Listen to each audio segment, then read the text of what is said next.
So our topic today, we are continuing on our OEM-specific training series we've been doing this year, and we're on our last European make, so it'll be Volvo today.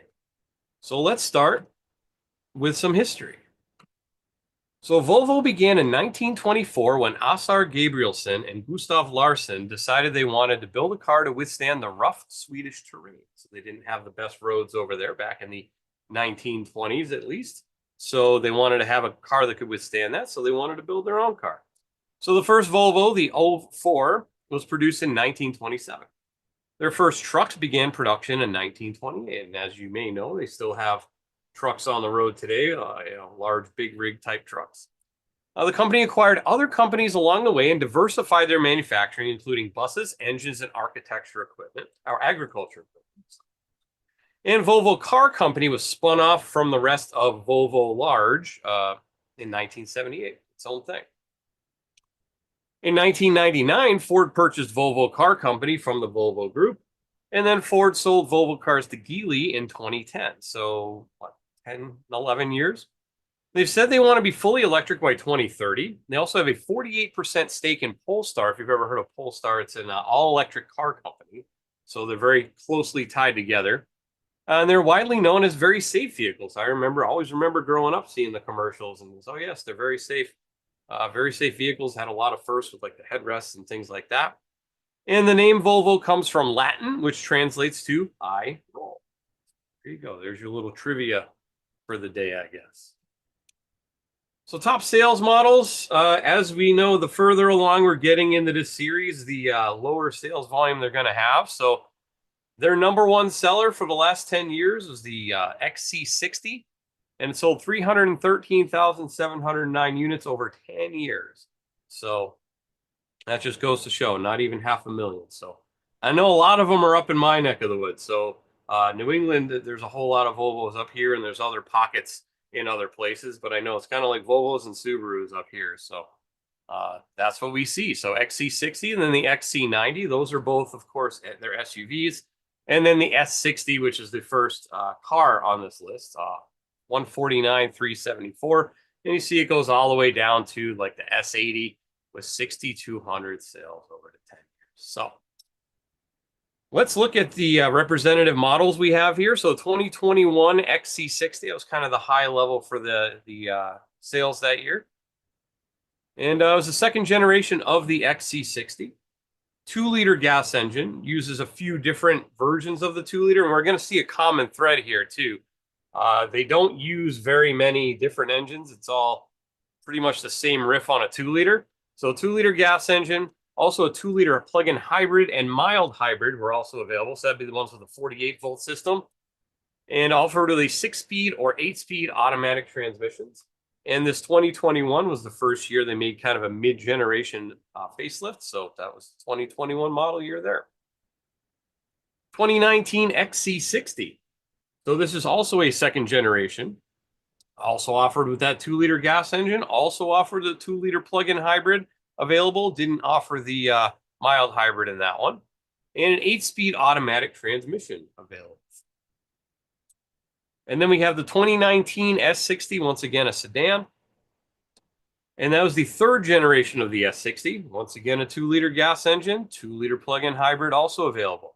8-speed automatic transmission. And this was the first generation of the S60 that was built in the US. So that's another little trivia fact for you. Common issues that we see. So by and large, from what I've been able to see in my research, is they're pretty reliable. They kind of just stick with that one thing, and they just kind of do it well, right? Not terribly showy, I guess, as far as like technology and things like that. All very safe, of course, but not a lot of like major weird issues that I could find. So common issues are misfires across the board.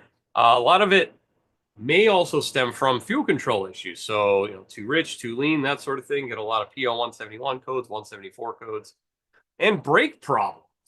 So a lot of complaints about brake rotors warping and vibrating steering wheel and stuff like that. So actually so much that they came out with a bulletin that says if a customer concern is pulsation or vibration when braking, you can now resurface the brake rotors using an on-car brake lathe only. That's why I had that picture of the brake lathe there. New repair method is available to be performed on vehicles as a first repair attempt during new vehicle warranty and new vehicle limited warranty in the US, or the new vehicle warranty as they would call it in Canada. It does say it's optional, but it does say it's the first thing to do under warranty. So they have so many issues with it, I guess, that they had to put out this bulletin and said, hey, yes, you can use an on-car brake lathe to do this. And it make it so they don't come back, hopefully, right? Match it to the hub. Some common codes. Now, this was kind of an interesting thing that happened too. So, 2 common codes across in the total database I had of over 3,600 codes in North America. Through our scan tools, there's only 2 came back, and they were both for the same engine. They were both for the same car, just 2 different model years. So, and they were P0171s, and they're pretty far down the list too. So, not a very common car to begin with, and then not too many codes coming up as far as a scan tool. So this is, like I said, this is where we're starting to see the coming down of that. So system 2 lean, bank 1, like I said, lean problem. As far as OEM specific features, like I said, not really showy when it comes to the you pretty much use the same engine across the board. I will say on the older vehicles that I found, that I remember, that was pretty unique on the older vehicles, is that for some reason they always used 5-cylinder engines. Like back in the 90s, it was always like a 5-cylinder engine and everything. It was like the odd vehicle that, yep, if it's a Volvo, it's going to have a 5-cylinder at the time. Right now they're 2-liter 4-cylinders, but I remember that made them pretty unique back then. And then another unique thing, I had spent a little bit of time in a Volvo dealership, just chatting with the techs or whatever, because I was doing research for something else. And one of the things that they do pretty much as a maintenance item at this point is update the car. Comes in for an oil change, it's going to get a software update. Comes in for whatever, it's going to get a software update. So when I was talking to this tech that day, he had 5 cars going at the same time in various different ways. They can do it over Ethernet, plug it into the car, because the car uses Ethernet protocol, which we're going to talk here in a second as well. Or they'll update the cars over Wi-Fi. Or they can also hook it up through their scan tool. They can hook it up wirelessly through their scan tool. Lots of different ways that they can do that, but apparently that is a very common thing. Is just they get software updates. Anytime they come in, let's just update the software as a matter of course, and then they don't have to worry about, I guess, any DSBs or anything later with that. So it's kind of an interesting thing that I found. I don't really, I guess other manufacturers might do that as well, but I just thought it was so commonplace and just so nonchalant. It's like, oh yeah, we're just updating these 5 cars at the same time, because they're all in for oil changes or whatever, which is kind of interesting.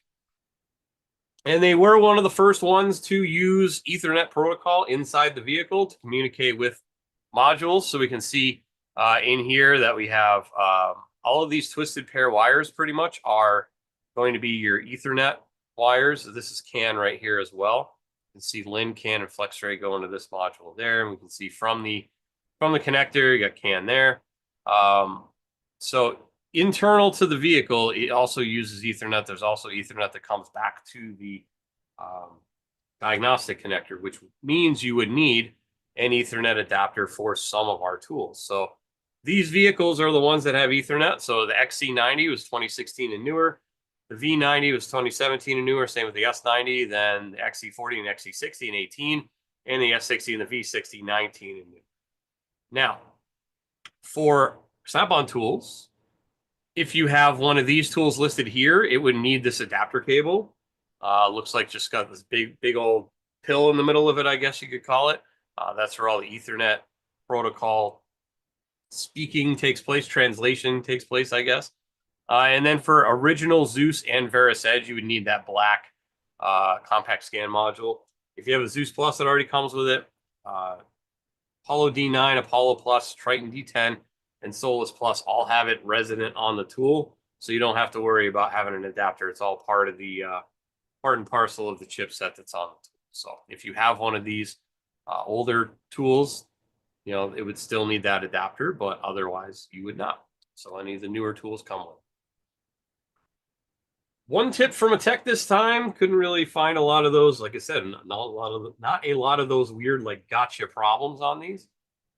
So one thing that's it's not necessarily unique to Volvo, because I know other manufacturers do this as well, but swapping control modules from vehicle to vehicle for diagnostics should be avoided. You don't want to do that because it can mess things up. Swapping control modules may result in consequential damage to the swap control module and in certain cases several other control modules in the vehicle. So that's not good. We don't want to replace multiple control modules.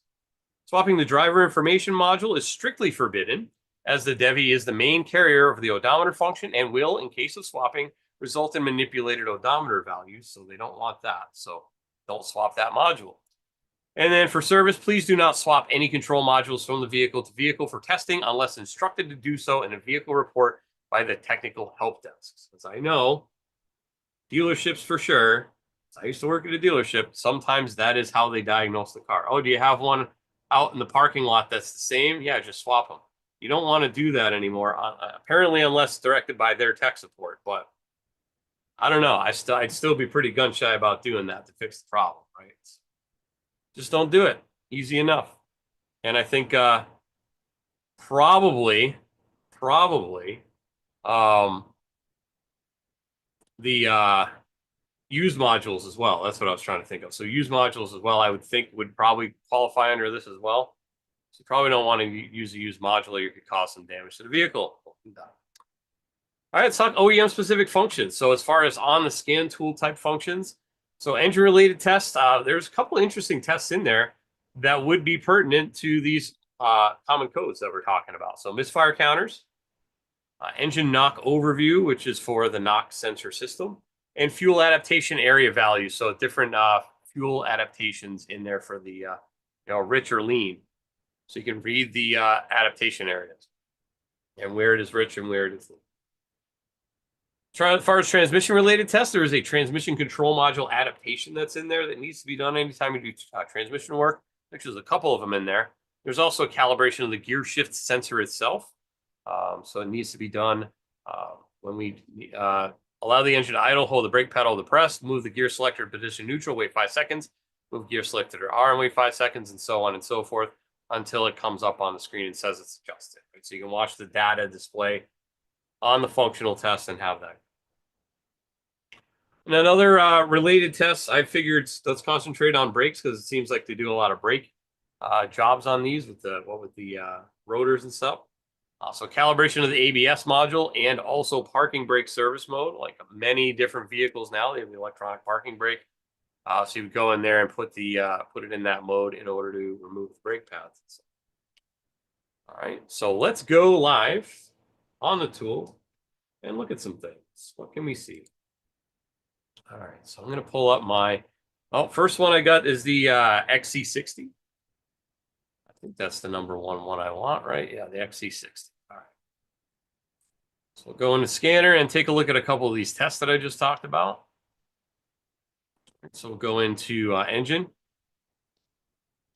And then we'll go into functional tests. There is a special function, and there's a few different special functions in there. Oil level functional test as well. So it's my oil level test. Let's see. Vehicle must be unloaded. Vehicle must be on a level surface. Should be pointing straight forward. Ensure oil level is correctly displayed. Following step needs to be taken. Start the engine and select the start button. It's going to give you the temperature and give you the, once the engine oil's up, turn off the AC and press the accelerator pedal to 2500. And then I'm just going to come out of that. So it would read the engine oil level. Never going to happen in my simulator. So misfire counter, that'd be good. Fuel adaptation area values, that would be good once it, like I said before, for when I get the lean code or rich code on there, which they have quite a bit. Check if any adaptation values deviate from the normal range by going first through a list of adaptation areas. Adaptation values considered outside normal range is lower than 0.85 for rich or higher than 1.5 for lean. Range 1.1 designates a case with low engine speed with a low loading. 4.3 designates a case with high engine speed and high loading. Go in here and then it says, okay, your different values. So let's say area 4, and then it's going to give you your fuel trims, long-term fuel trims there for your different things. It's just a way to read through your different adaptation values. So that's helpful. And then reset adaptations as well. Engine knock overview. What that does is it gives you an overview of the knock situation in the engine. 12 different parameters show the number of knocks in 3 levels per cylinder. Knocks are registered by the 2 knock sensors, which are mounted on the front side of the engine block. Level 1 knock is the mildest and fully normal. Knock is normal, apparently. Should be frequent in the counters. The ignition system strives to work as close to knocking as possible for the most efficient combustion. So there you go. Level 3 knock is the harshest. It can be damaging for the engine over time. However, it is not unusual for a level 3 knock to happen occasionally. So continue. Level 1, level 2, level 3. Go in there. It's going to give you your data, and it's going to give you your counts. Now, in this case, of course, simulator. Going to see some weird numbers, but it's just kind of interesting how, yes, we try to run it as close to knock as possible. So you're going to see a lot of light knock. So that's interesting. Let's go back to the transmission. Now, like I said, these all use pretty much the same engine and transmission, so you're not going to see a lot of difference. It's going to have the same functional tests and stuff. So activating the gear indicator, calibration of the gear position sensor, transmission adaptation reset, and transmission control module adaptation.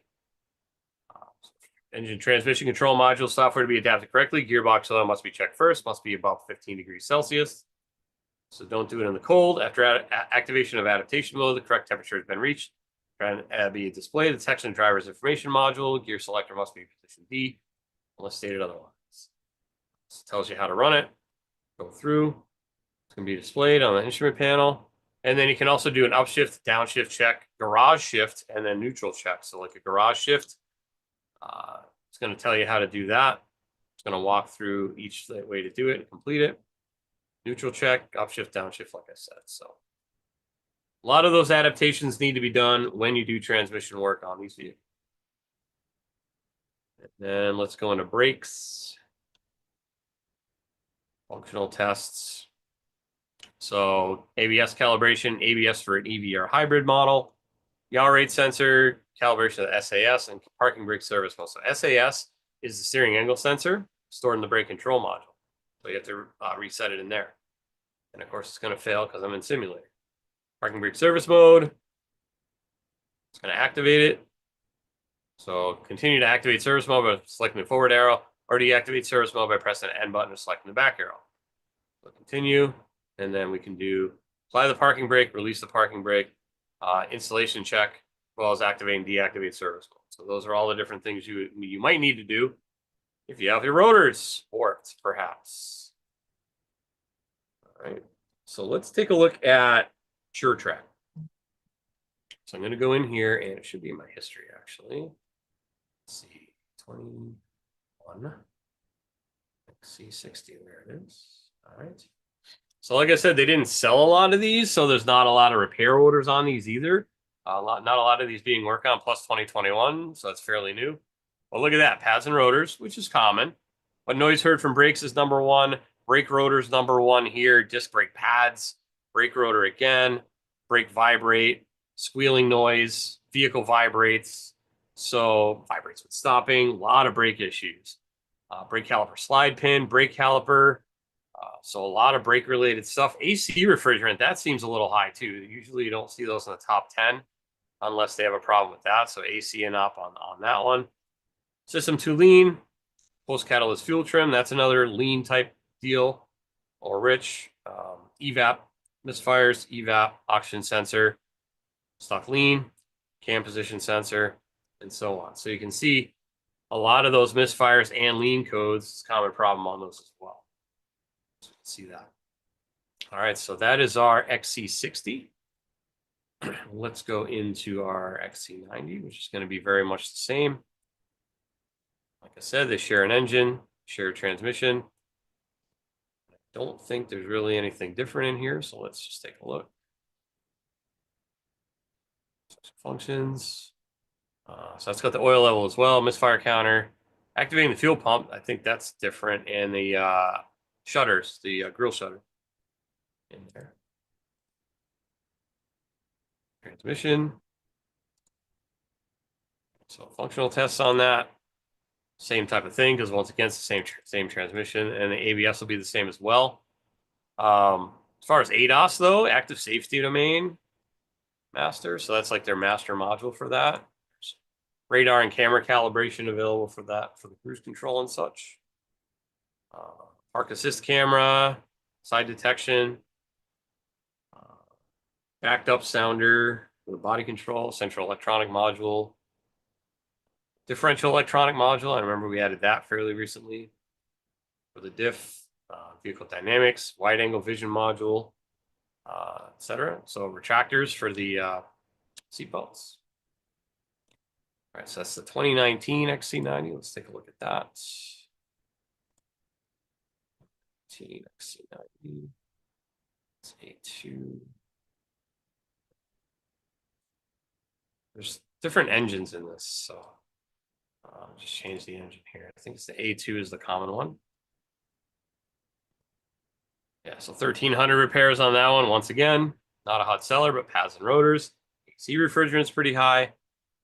Lean codes, rich codes, oxygen sensor codes, noise from brakes, AC and op, brakes vibrate, brake rotor, 2096, that's another one of those oxygen sensor codes.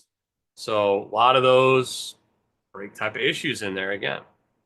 And then lastly, we'll go with the S60. Once again, it's going to be very similar. 60. Kind of, you think about it, it's kind of a run-of-the-mill vehicle. It's not a lot exciting going on with it. Not a lot of problems with it. Seems like they're fairly pedestrian, right? So that's good.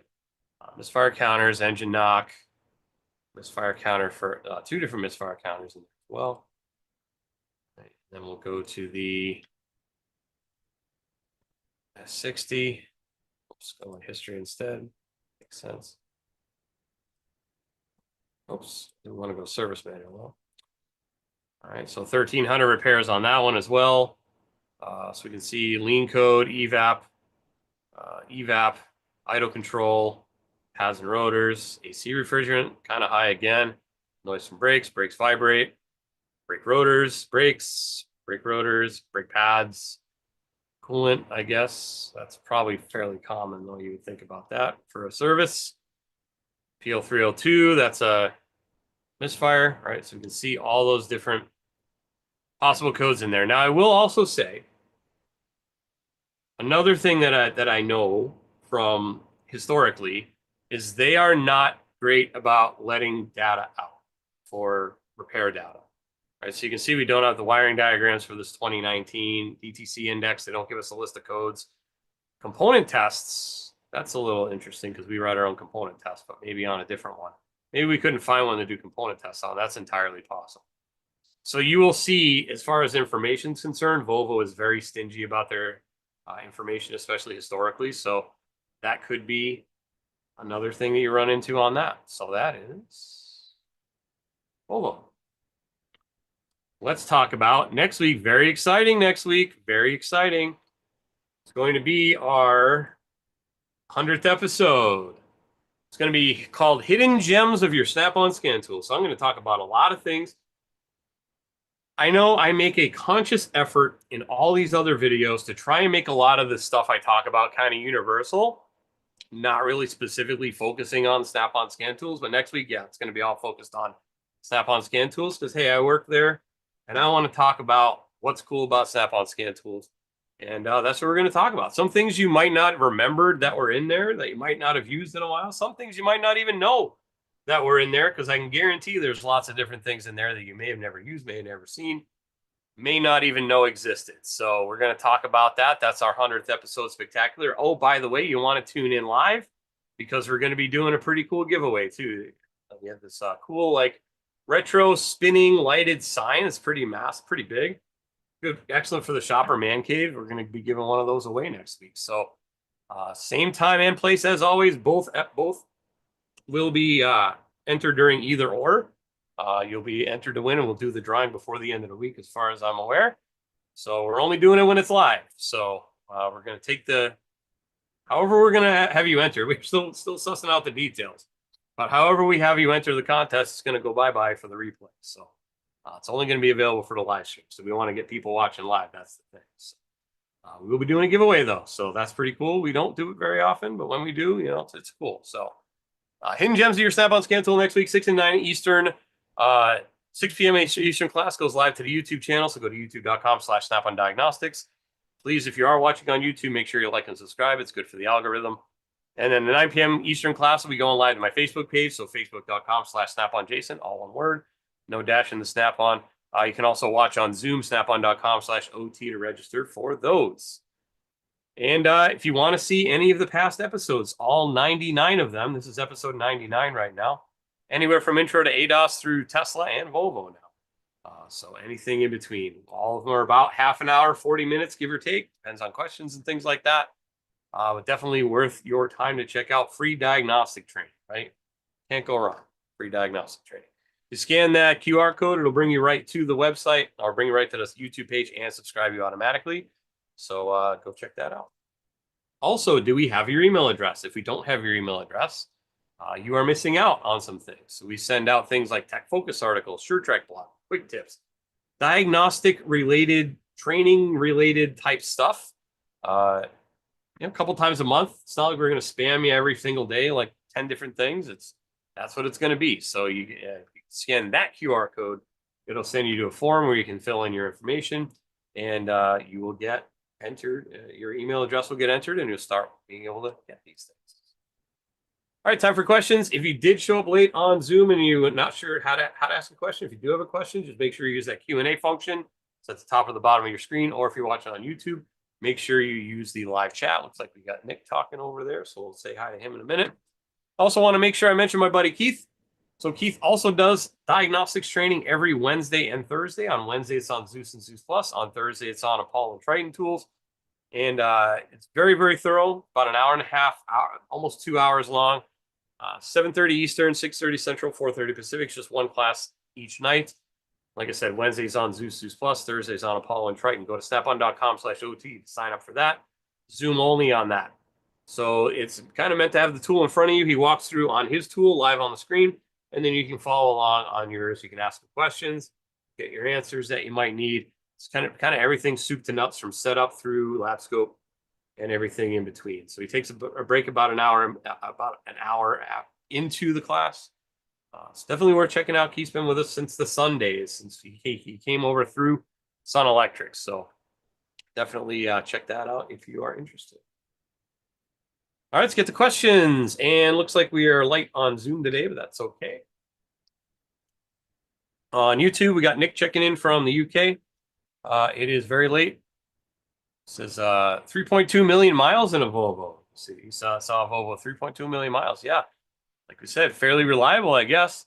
He says, thank you very much for the free training. Can't wait for the next class. And good to see. All right, so with that, I think that is everything. So thank you very much for spending a little bit of time with me, taking a little bit of time out of your busy day to watch and learn about Volvo vehicles. Like I said, doesn't seem like they break too much, so seems like it'd be fairly easy going with diagnostics. But anyways, hopefully I'll see you next week for our 100th episode spectacular. Hopefully enter that giveaway and maybe you'll win. So we will have a few other prizes too. That's just kind of the grand prize, and we'll give away a couple other smaller prizes as well. So definitely tune in for that live, because we're giving it away live. So thank you very much for spending your time with me. Hope you have a nice night. Enjoy your week. Enjoy your weekend. Have a great night, and take care.